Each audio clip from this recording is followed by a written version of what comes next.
Welcome back to a brand new episode of Connected Cultures. I'm Grace Geiger. And I'm Jaylen Sturdivant. This is the last episode of Connected Cultures this semester and my last episode forever. I'm really sad that you're leaving us, Jaylen. We're going to miss you. Thanks, Grace. Me too. But I'm glad I could get another episode in before I graduate. True that. This episode, we will be going abroad to a few different countries to learn about their cultures. We will be talking about culture, travel, studies, and more abroad in Germany, England, Egypt, and Costa Rica. There are so many different countries and cultures for us to talk about, especially the four we'll be focusing on this episode. Yeah, I agree. I wonder what our Mountaineers know about Germany, England, Egypt, and Costa Rica. Same. Let's go on the street and see our fellow Mountaineers answer questions about different countries. Hi, I'm Noah Rabe. Welcome back to Connected Cultures. I'm talking today with Sophie and Riley, Rhiannon, Faith, Grace, Eric, Flacco, Jonathan, Dylan, Julius George. and we're going to ask some international trivia. So, what animal did ancient Egyptians use to both gather fruit and vegetables as well as capture criminals? This is a real fact, by the way. Monkeys or cats? Monkeys, but specify a little bit more. Trying to think of the smaller monkeys. It's not smaller. It's like in the middle, I guess. Orangutans? No, they're not in Egypt. Big gorilla. No, I'm just kidding. I have no idea what. I don't know the specific monkey on this one. I really don't remember. orangutans, an emu, An emu? Dolphins. Baboons. Holy crap, it's baboons. Like, that's the only person that got that right. I was pretty close to dolphins. You know, I thought dolphins would, like, that's what I thought. Dolphins are top 5. How many Egyptian deities / gods make up the Egyptian faith? 121. Is it like 500 something? It is 2,000. There are 2,000 gods or deities. How much of Costa Rica's land do you think is completely protected by the federal government? Like percent, like square footage, I would say like 79%. 60%. 100. 100? Yes, sir. 100%. 100%. Or what? We'll go a little safer and go with 95%. I'll say like 60%? It's actually the exact answer we just got, but no, it's a bit closer to 25%. 25% still being one of the most conserved countries in the world. True or false, you can watch the sunrise and sunset on Costa Rica in one day. True. Yes. I would say true. Yep, it's true. It's small enough that you can go from one beach to the other side of the island / country, watch the sunrise and sunset on both sides. How many species do you think Costa Rica is home to? About 7. Yeah, at least, right? Is this including animals and plants? This is animals, just animals. 3,000. 300,000. 250. 250 is a bit closer to 500,000, but we take the guess. How many varieties of sausage do you think exist in Germany alone? 36. 36? Just 36? Just 36? Yeah. 3,600. I think there's at least spicy. There's probably something that had to do with Guatemala, and then definitely the Germans. So I think like 5 or 7. 120. All right, it's more like 2,000, but I thought you were going to go list all of them in a row. I was pretty impressed by that. Yeah, I was thinking about like Frosted Flakes or Honey Nut Cheerios, honestly. Is it true that 65% of Germany's highways have absolutely zero speed limit? I'm gonna go with false. I think true. Yes. I know they got like the Autobahn and but I don't know if that's 65% of highways. I'm gonna go with no. Is that where the Autobahn is? That is the Autobahns, the whole thing. True. Yep, true. We're all the way. How many cups of tea are consumed in a single day in the UK, do you think? I'm gonna go with 3. You going with 3? 3. Final answer 3? No, I'm going with 4. He says 4. Strong answer. In one day, how many cups? How many cups of tea in one day? Oh God, like probably 500,000. 500,000. That's what I would think, right? It is 100 million cups a day they drink. Oh my God. Do you guys think there are more chickens or people in the country of England? Chickens, 100%. Chickens. Chickens all the way, all right. It's looking like we got, 1.12 billion chickens and about 55.8 million people, so good instinct on that. Have their own chicken. Exactly, right? Everyone gets a chicken. Which non-English language was primarily spoken by nobles for 300 years in England? It's not French? Roman. French. Dang, how did you know that? I just knew. That is the one I was not expecting anyone to get. I'm impressed. Good stuff, Grace. Thanks. Thank you so much, Man on the Street and AppTV. Yeah, do I give you a handshake? Yeah, you can make a handshake. Looks great. I like that. There we go. Solid handshake, sir. It was so fun seeing our fellow Mountaineers answer all those questions about the countries. It really was. And speaking of different countries, I actually got to speak with somebody who's from Germany. That's funny you say that, because we also know someone who's currently studying in Germany. When we come back, let's talk about studying abroad.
Welcome back to Connected Cultures. I got the amazing opportunity to speak with an international student here at App who's from Germany.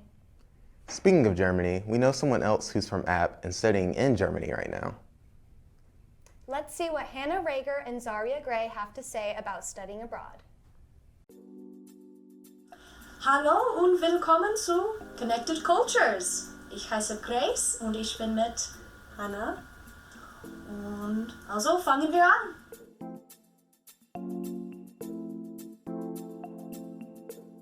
My first question for you is, where are you from? Can you tell me a little bit about your home university? I'm from Germany and I live in Dortmund in Germany. So my home university is called TU Dortmund. It's a very great place, but it is very different than here and I'm very happy to be here as well. How has your studying abroad process been like, and how did you end up here? How did you even find out about it? So I am here in the program that's called ISEP, and you have a lot of choices from different universities in the US, and then you apply for 10 of them. And you get maybe the one that you wanted the best, which I did because I chose App State. And I did that because I heard that North Carolina is like an interesting state, basically. How's it going here? How do you like App? Is it meeting your expectations, or is it a little different than what you expected? It is definitely meeting my expectations. I do enjoy that there is this big campus where you can just spend all of your time, basically. But I feel like I kind of underestimated how much classwork you have to do. So that was like, okay, this is a little bit different. Yeah, that's what I would say about that. Was sind die größten kulturellen Unterschiede, die dir an Amerika aufgefallen sind? Ich habe das Gefühl, dass viele Menschen in Amerika viel offener und freundlicher sind. Es gibt mehr fremde Menschen, die mit dir reden. Und die Universität bietet mehr Hilfe an für dich. Also man muss sehr wenig alleine machen. Man kriegt immer Unterstützung. Genau. Was vermisst du am meisten an Deutschland? Am meisten vermisse ich, dass ich hier nicht so viel alleine mobil sein kann. Ich kann nicht alleine reisen oder irgendwo hinkommen ohne ein Auto. Und ich mag sehr gerne meine U-Bahn und meinen Bus und all diese Möglichkeiten. Ja. Und das Boone ist schon eine Kleinstadt. Und es gibt nicht andere Städte darum herum, die nahe zu erreichen sind. Ja. So, meine letzte Frage ist, was wirst du an Amerika vermissen, wenn du zurückgehst?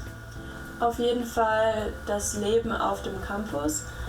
Es gibt einfach schon eine große Gemeinschaft und man ist nie alleine und man hat leicht neue Freunde und es ist ja einfach ein sehr schöner Abschnitt vom Leben, glaube ich, das College in den USA, außer die Hausaufgaben. Aber es gibt einfach sehr viele Angebote an der Uni und ja, es ist sehr schön hier zu studieren.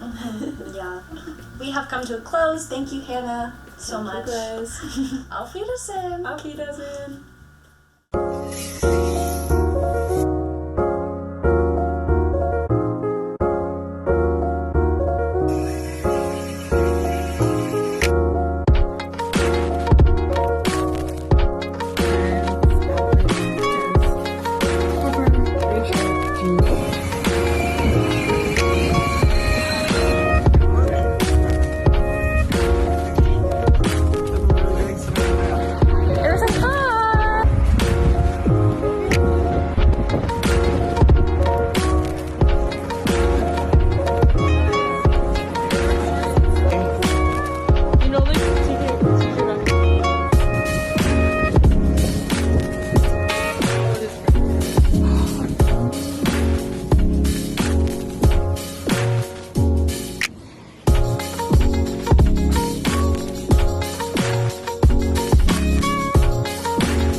What's up, guys?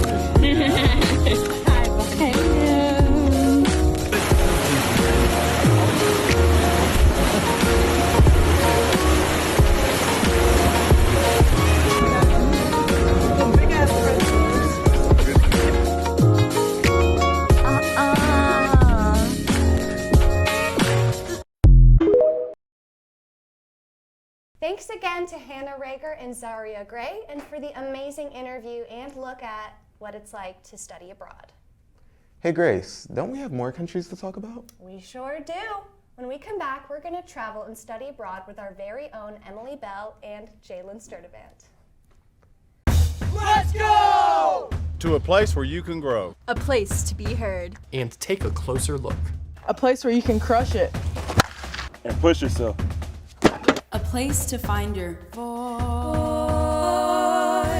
This place rocks. And rolls. A place where you can get out. A place you'll never forget. So where is this place? Let me show you.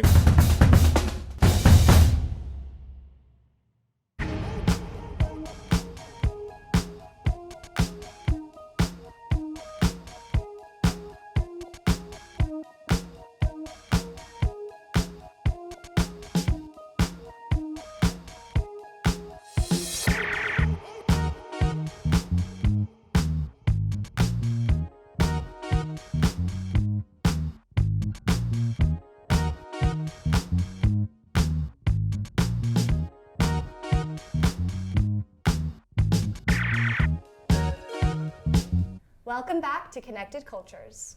I'm excited to see what Emily's experience was like being in England. Still waiting on that postcard from her. Same. I'm still waiting for those photos of the pyramid you took while in Egypt. Well, let's find out.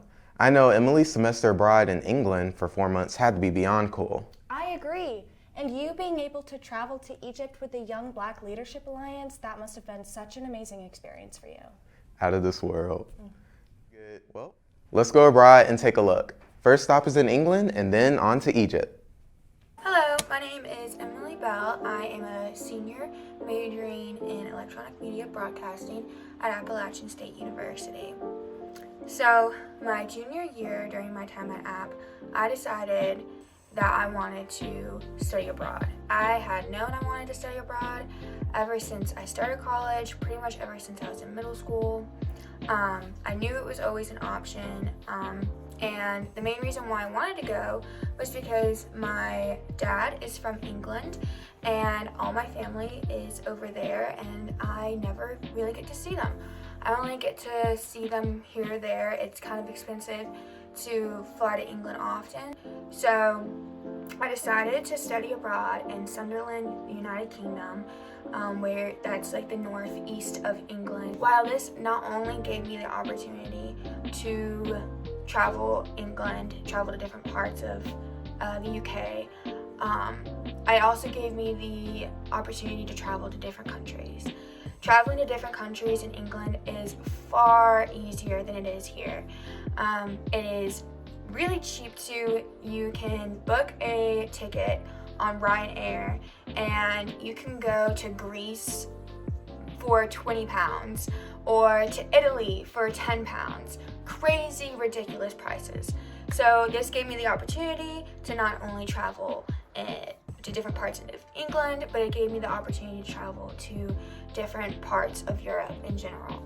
On a typical day, what I would do at my time in Sunderland, I would wake up, I would get ready and head to the city space, so I would have to walk a few miles to school because not everything was like near each other.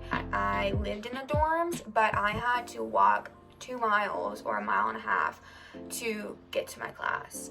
So typically what I would do is I would wake up and I would hike up this big hill near this river, and I would go to a coffee shop called Greg's, and where they sold sausage rolls, they sold cheese and onion, pastries, just different pastries, a lot different than you would get here. I would always go there and I would get myself a coffee and a sausage roll, and then I would head to City Space, which would be my campus, and I would go to the gym, and then I would head to my class, and after that I would go and get lunch. Maybe I would go to a pub with my friends. So I kind of have the rest of my day to do whatever with. I would go with my friends and get on the tube and go to Newcastle and explore over there. There's different like areas that I could go to, or different stops I could go to on the tube. So I was able to go to Seaburn, which was like a city maybe like 10 or 15 minutes down from Sunderland. It was right on the coast, so they had a beach. On the beach, there was kind of a bunch of shops where you could go eat fish and chips, you could go to a cafe, you could go shopping, and so that was a really cool experience, being able just to walk on the beach and go eat and just hang out with my friends whenever, and it was only about a 10-minute drive from where I was. For spring break, me and my friends decided to plan a trip to Greece, and we decided to go to Hannah, Greece.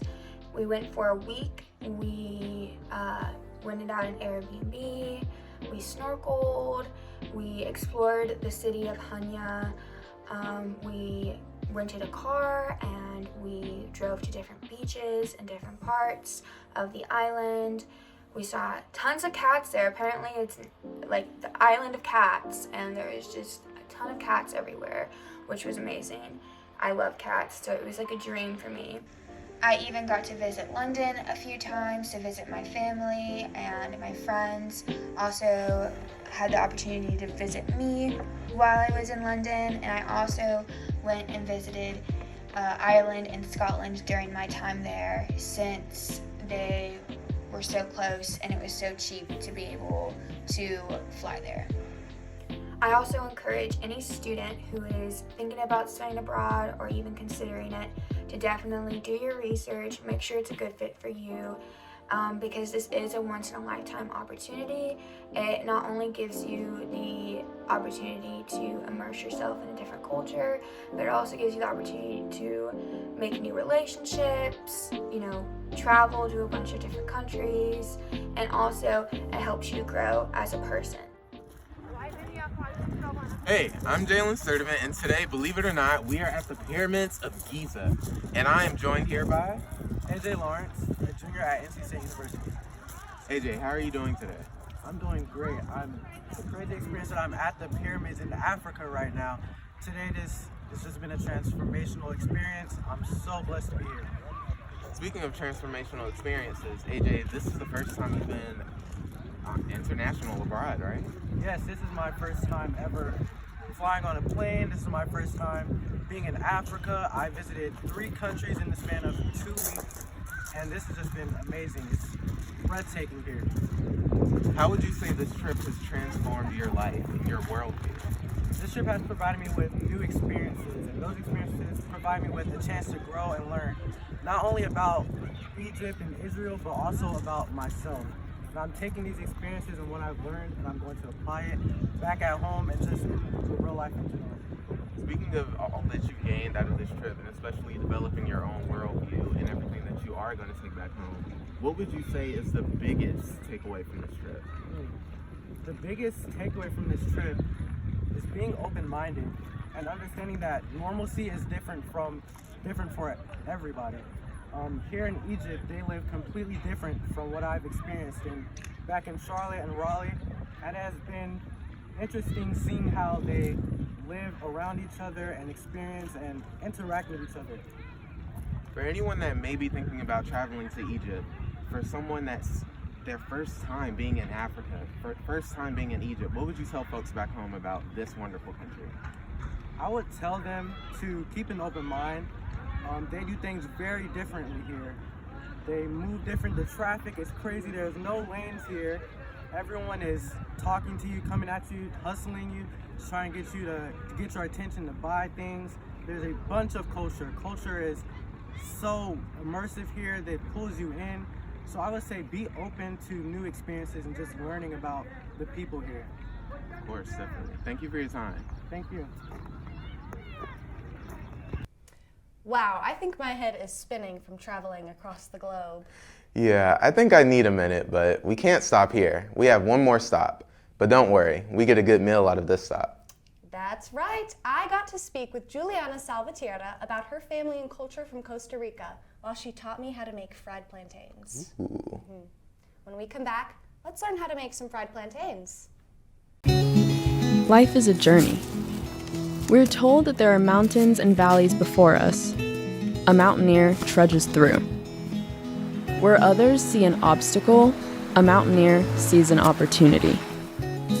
A mountaineer climbs tomorrow's mountains today.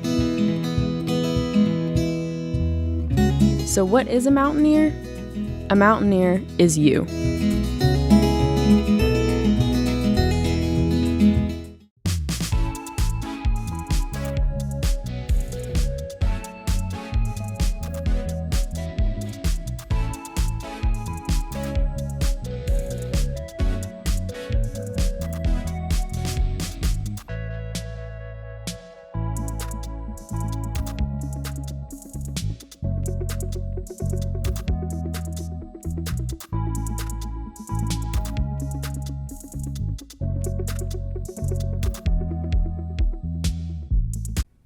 Welcome back to Connected Cultures. So, about those fried plantains. Right. Let's go learn how to make them with Julliana Salvatierra.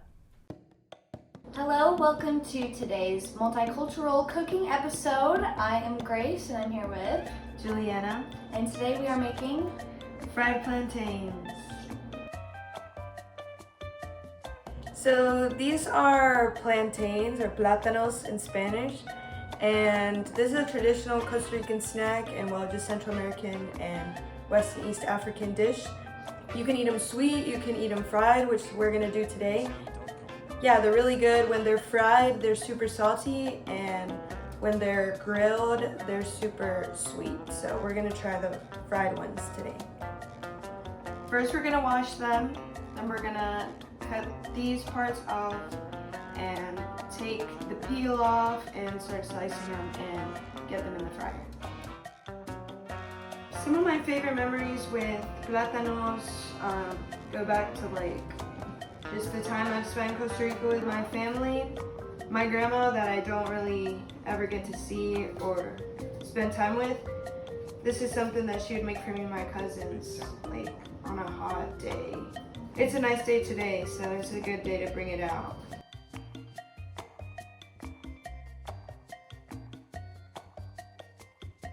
Aquí lo tenemos en un poquito de aceite y hay que esperar que se hagan amarillos y como casi cafecitos para sacarlos y luego hay que machucarlos así.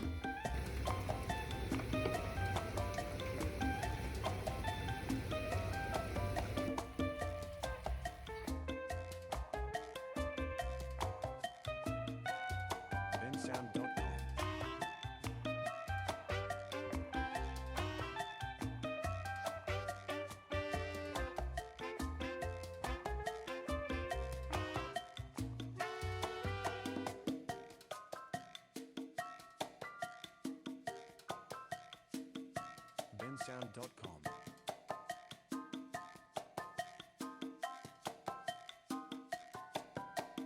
Time to try it. Okay, so we have our plantains, we have our sauce. This is really yummy. Cheers, guys. Thanks, Connected Cultures. Have a good day, everybody. Thanks for watching. We hope you've enjoyed traveling and talking with us about Germany, England, Egypt, and Costa Rica. Again, we would like to give a very special thanks to Zaria Gray, Hannah Reger, YBLA, and Julliana Salvatierra for being a part of this episode. Well, Grace, I'm afraid this is my last episode before I graduate. Don't remind me, please. I'm really sad to see you go, but I know that you've got a lot of great things ahead of you, so yeah. Thanks, Grace. I've had the most fun here on Connected Cultures and AppTV over the years, with all the people and stories I got to connect and share. And also congrats to our two other graduating seniors, Emily Bell and Noah Rabe, who have been an incredible help to our team and look forward to all that they will accomplish. Make sure you tune in next semester for an all-new season of Connected Cultures. Bye. Bye.